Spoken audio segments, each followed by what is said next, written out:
Tava. Nesse momento, os novos policiais do Exército reafirmarão perante a instituição, a sociedade e todos aqueles que ostentaram e ainda ostentam o braçal da Polícia do Exército, os valores e princípios que nortearão sua carreira militar. Será realizado o compromisso do policial do Exército.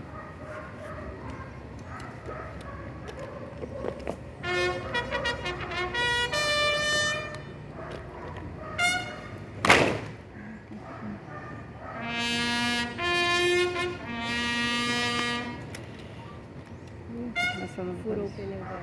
Para o compromisso, posição! Estamos com o pneu furado. Ao receber o braçal PE! Ao receber o braçal PE! Prometo cumprir rigorosamente. Prometo cumprir rigorosamente! O Código de Honra do Policial do Exército. O Código de Honra do Policial do Exército! Ser honesto. Ser honesto! Amar a verdade. Amar a verdade! Cumprir as ordens prontamente. Cumprir as ordens prontamente! Usar a autoridade sem prepotência. Usar a autoridade sem prepotência! Proteger os presos sob sua guarda. Proteger os presos sob sua guarda! E comparecer a todo serviço. E comparecer a todo serviço! A qualquer custo. A qualquer custo! Uma vez PE. Sempre PE.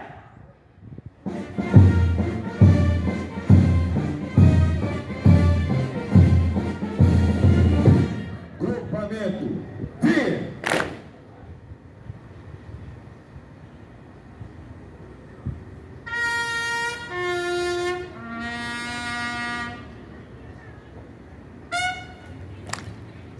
O comandante do 7º Batalhão de Polícia do Exército fará uso da palavra.